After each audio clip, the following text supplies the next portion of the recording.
ସଞ୍ଜ ନଈ ଆସିଲାଣି। ଶିବ ମନ୍ଦିରରୁ ସଞ୍ଜ ଘଟି ଶୁଣୁ ଶୁଣୁ ମୁଁ ଦୌଡ଼ିଲି ରୋଷେଇ ଘରକୁ। କୁଣ୍ଡରେ ଗାଧୁଆଳର ବାସନ ଦିଖଣ୍ଡ ପଡ଼ିଛି। ତାକୁ ମାଜୁ ମାଜୁ ମୋ ଆଖି ପଡ଼ିଗଲା ଦାସ ମାଉସୀ ଘରର ଛାତ ଉପରେ। ଘରଟି ଏକତାଲା ବିଶିଷ୍ଟ। ଛାତ ଉପରେ ଠାକୁର ଘର। ପ୍ରତିଦିନ ପରି ବାସି ଲୁଗା ଧୋଇ ଶୁଖେଇବାରେ ବ୍ୟସ୍ତ ମାଉସୀ। ଲୁଗା ଶୁଖେଇ ଠାକୁର ଘରକୁ ଗଲେ ମାଉସୀ।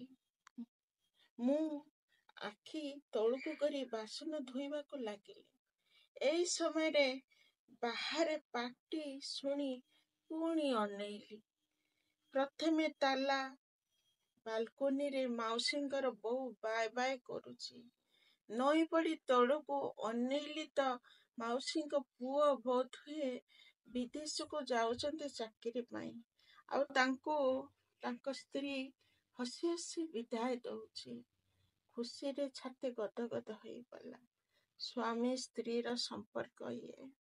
ତାପରେ ତାଙ୍କ ସ୍ୱାମୀ ବିଦେଶ ଯାଉଛନ୍ତି ତାଙ୍କୁ ଛାଡ଼ିକି।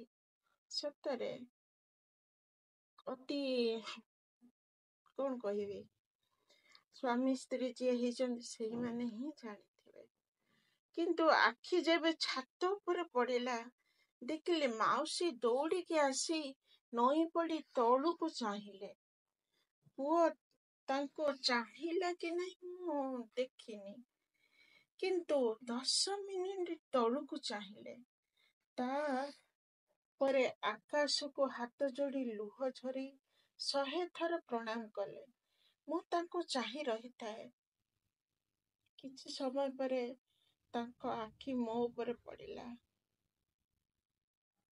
ହସି ଦେଇ ସତ, କିନ୍ତୁ ଜୋର ଜବରଦସ୍ତିଆ ସେ ହସ ଖଣ୍ଡିକ ଥିଲା। ନିଜ ଲୁହକୁ ଚପେଇବା ପାଇଁ ମୁଣ୍ଡରେ ଓଢ଼ଣା ଦେଇ ତରତର ହୋଇ ସେ ଚାଲିଗଲେ। କିନ୍ତୁ ସେ ଯୋଉ ଆକାଶକୁ ଅନେଇ 100 ଥର ପ୍ରଣାମ, ସେ ଚକାନୟନ ଜଗତର ମଙ୍ଗଳମୟ ଭଗବାନଙ୍କୁ ସେ ଯୋଉ କରୁଣ ନିବେଦନ, ସେ ଯୋଉ ପ୍ରାର୍ଥନା, ହେ କଳା ଠାକୁର, ମୋ କୂଳରୁ ମୋ ପୁଅକୁ ନେଇକି ଯାଉଛ, ଆଉ ତାକୁ ଭଲରେ ନଉଛ, ଭଲରେ ଫେରେଇକି ଆଣ। ଦାସ ମାଉସୀ ମତେ ଦେଖି ସିନା ନିଜ ଲୁହକୁ ଲୁଚେଇବା ପାଇଁ ତରତର ହୋଇ ମୁଣ୍ଡରେ ଓଢ଼ଣା ଦେଇ ଠାକୁର ଘରେ ପଶିଗଲେ, କିନ୍ତୁ ସେ ଦୃଶ୍ୟ ମୋ ପାଇଁ ହୁଏତ ବହୁତ ନୂଆ। ଛାତ ପରେ ମା, ପ୍ରଥମ ତାଲାରେ ସ୍ତ୍ରୀ ଠିଆ ହେଇଛି, ତଳେ ପୁଅ। ସ୍ତ୍ରୀ ବାଏ ବାଏ ଲଭ୍ କିସ୍ ଛାଡୁଛି, କିନ୍ତୁ ମା କଣ କରୁଛି? ଲୁହ ଝରଉଛି, ଆକୁଳ ନିବେଦନ କରୁଛି। ନିରୁପାୟ ମଣିଷ ଜନ୍ମ ଇଏ, କଣ କରିପାରିବ?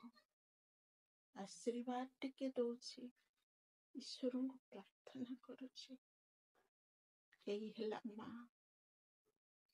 ସକଳ ଭଗବାନ, ସକଳ ତୀର୍ଥ କୋଉଠିକି ଯିବାର ନାହିଁ, ଦେଖିବାର ନାହିଁ, ପ୍ରାର୍ଥନା କରିବାର ନାହିଁ। ସମସ୍ତେ ରାଗି ଯାଆନ୍ତୁ, କିନ୍ତୁ ମୋ ମା ନରାନ୍ତି। ଶୋଇ ପଡ଼ିଲେ ଯା ହାତ ବୁଲେଇ ମୋ ଗୋଡ଼ରେ, ଶୋଇ ପଡ଼ିଲେ ଯା ହାତ ବୁଲେଇ ମୋ ଗୋଡ଼ରେ, ତାକୁ ତ ଖୋଜେ ନୂଆ ସମ୍ପର୍କରେ।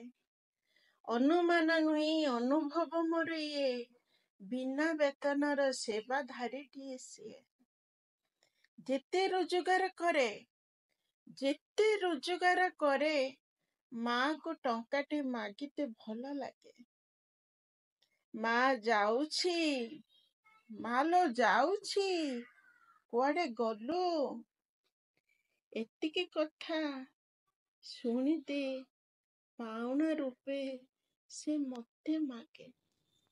ମୁଁ Sasmita Panda, motivational speaker, story teller, poem teller. ଆପଣମାନଙ୍କୁ ସ୍ୱାଗତ କରୁଛି ମୋ ଚ୍ୟାନେଲ द हार्ट टेकर एवं एट नाइट एंगल को जदि मो लेखा मो कथा शैली आपण मानक पसंद आसुथो तेबे लाइक शेयर सब्सक्राइब करते भूलिबे। रहिले जय जगन्नाथ।